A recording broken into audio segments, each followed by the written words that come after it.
AM Online TV. Tupo katika kupitia tools zetu ambazo tutakwenda kukaa nazo field, ndizo ambazo tutakuja kuleta matokeo. Kwa hiyo nashauri tukafanye kazi kwa bidii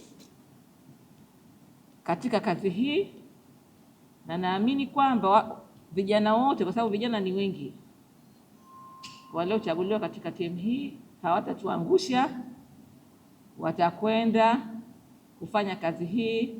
Tunaenda kutathmini huduma ya sekta ya dawa kwa ujumla, ikiwemo tangu taarifa za ugavi, tunavyoanza shughuli za ugavi, kupatikana kwa dawa na mambo yote yanayohusiana na dawa, halikadhalika katika kuelekea mwendelezo wa kuwa nazo, kuzitunza hadi kufikia mtumiaji, na taratibu zote zinazohusika ngazi zote, ikiwemo ngazi za wizara, maghala ya dawa, regulator kama ZFDA, wakala wa chakula, dawa na vipodozi, pamoja na katika sehemu za kutolea huduma, service delivery points, ikiwemo vituo vya afya, hospitali za wilaya na hospitali ya mkoa.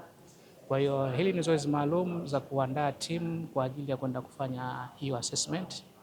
Kwa vile tumepata assessment yetu ya mwisho ilikuwa mwaka 2021, lakini kutoka mwaka 2021 hadi sasa kuna mabadiliko mengi yametokea katika sekta ya afya, ikiwemo kuanzishwa hizi hospitali za wilaya, district hospitals, hospitali ya mkoa kwa mfano Lumumba, na vile vile katika ile assessment iliyofanyika kwa zamani 2021 ilikuwa imejumuisha eneo la ugavi wa dawa tu, halikujumuisha eneo la pharmaceutical management, ya eneo la huduma za dawa zinavyotoka na kuhifadhiwa hadi kumfikia mgonjwa hatua ya mwisho.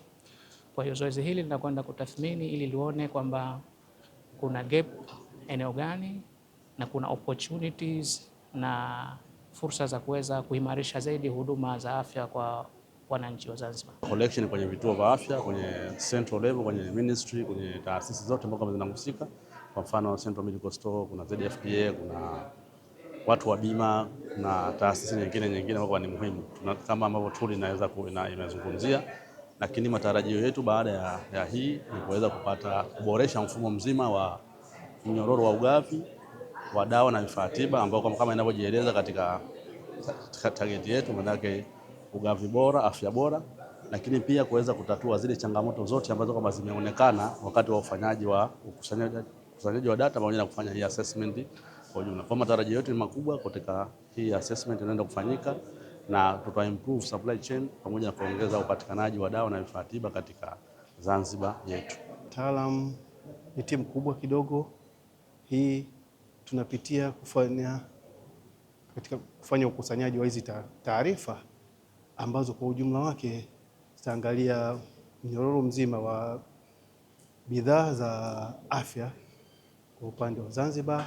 Pia litaangalia namna gani zinaweza kuwa managed na issue za governance pamoja na issue za finance kwa ujumla wake, na pia tunajaribu kuangalia changamoto mbalimbali ambazo zinajitokeza katika mnyororo mzima wa bidhaa za afya pamoja na management yake.